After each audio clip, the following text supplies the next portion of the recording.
can happen for the international bankers is war, for it forces the country to borrow even more money from the Federal Reserve Bank at interest.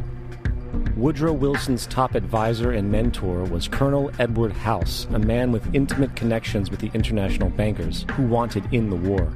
In a documented conversation between Colonel House, Wilson's advisor, and Sir Edward Grey, the Foreign Secretary of England, regarding how to get America into the war, Grey inquired, "What will Americans do if Germans sink an ocean liner with American passengers on board?" House responded, "I believe that a flame of indignation would sweep the United States, and that by itself would be sufficient to carry us into war." So, on May 7, 1915, on essentially the suggestion of Sir Edward Grey, a ship called the Lusitania was deliberately sent into German-controlled waters where German military vessels were known to be. And, as expected, German U-boats torpedoed the ship, exploding stored ammunition, killing 1,200 people. To further understand the deliberate nature of this setup, the German embassy actually put advertisements in the New York Times telling people that if they boarded the Lusitania, they did so at their own risk, as such a ship sailing from America to England through the war zone would be liable to destruction. In turn, and as anticipated, the sinking of the Lusitania caused a wave of anger among the American population, and America entered the war a short time after. The First World War caused 323,000 American deaths. J.D. Rockefeller made $200 million off of it. Not to mention the war cost about $30 billion for America, most of which was borrowed from the Federal Reserve Bank at interest, furthering the profits of the international bankers. World War II. On December 7, 1941, Japan attacked the American fleet at Pearl Harbor, triggering our entry into that war. President Franklin D. Roosevelt declared the attack was a day that will live in infamy.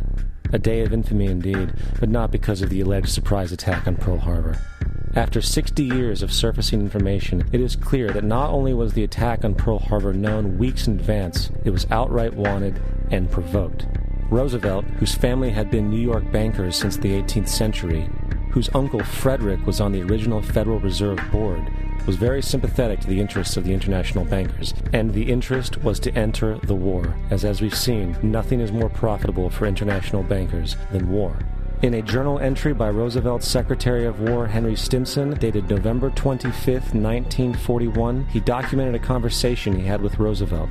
The question was, how should we maneuver them into firing the first shot? It was desirable to make sure the Japanese be the ones to do this, so that there should remain no doubt as to who were the aggressors.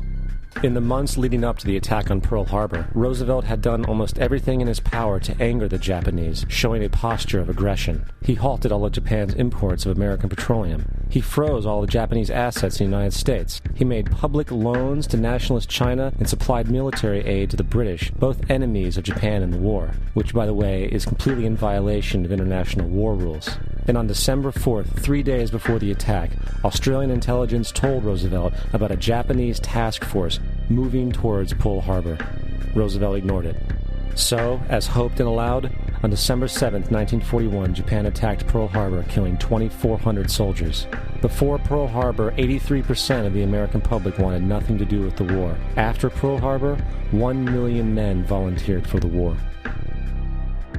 It is important to note, Nazi Germany's war effort was largely supported by two organizations, one of which was called IG Farben. IG Farben produced 84% of Germany's explosives, and even the Zyklon B used in the concentration camps to kill millions. One of the unspoken partners of IG Farben was J.D. Rockefeller's Standard Oil Company in America. In fact, the German Air Force could not operate without a special additive patented by Rockefeller's Standard Oil. The drastic bombing of London by Nazi Germany, for example, was made possible by a $20 million sale of fuel to IG Farben by the Rockefeller Standard Oil Company. This is just one small point on the topic of how American business funded both sides of World War II. One other treasonous organization worth mentioning is the Union Banking Corporation of New York City. Not only did it finance numerous aspects of Hitler's rise to power, along with actual materials during the war, it was also a Nazi money laundering bank, which was eventually exposed for having millions of dollars of Nazi money in its vaults.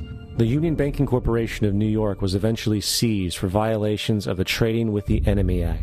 Guess who the director and vice president of the Union Bank was? Prescott Bush. our current president's grandfather, and of course our former president's father. Keep that in mind when considering the moral and political dispositions of the Bush family. Vietnam.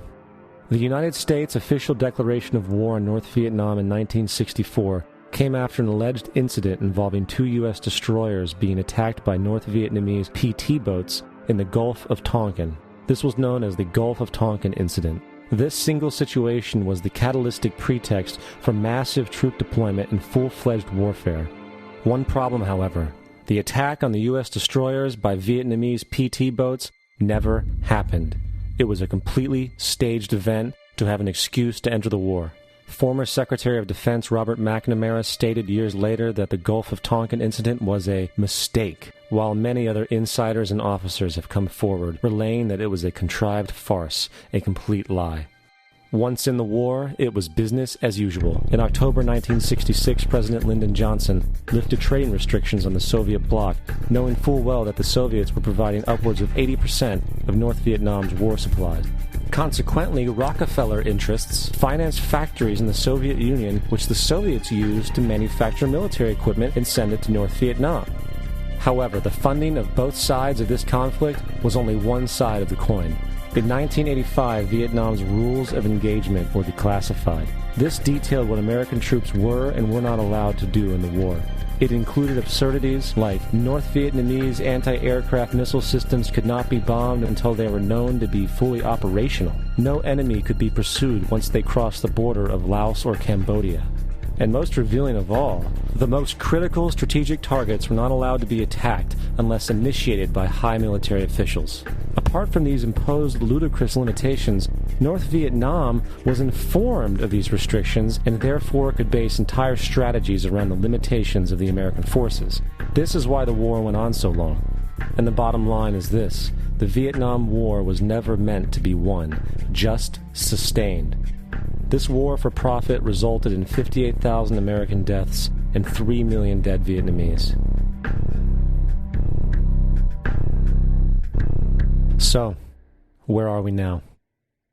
September 11th was the jumpstart for what is now an accelerated agenda by the ruthless elite. It was a staged war pretext no different than the sinking of the Lusitania, the provoking of Pearl Harbor, and the Gulf of Tonkin lie. In fact, if 9/11 wasn't a planned war pretext, it would be an exception to the rule. It has been used to launch 2 unprovoked illegal wars, one against Iraq and one against Afghanistan.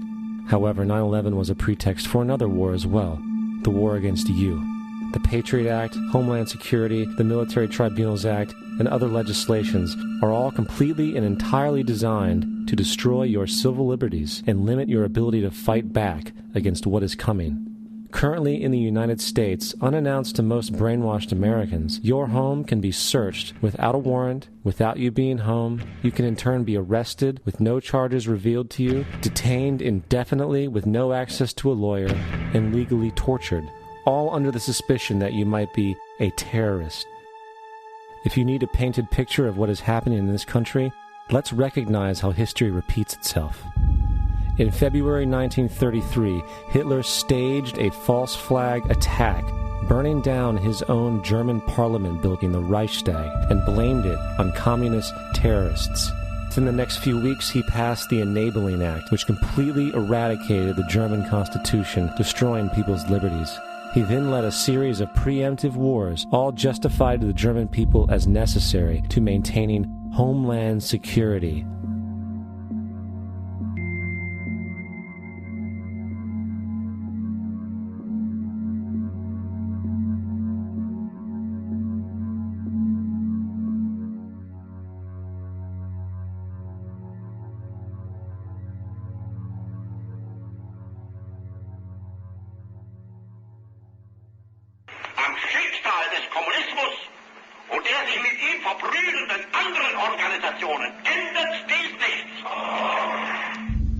Our enemy is a radical network of terrorists and every government that supports them. It's time to wake up. The people in power go out of their way to make sure that you are perpetually misled and manipulated. The majority's perception of reality, especially in the political arena, is not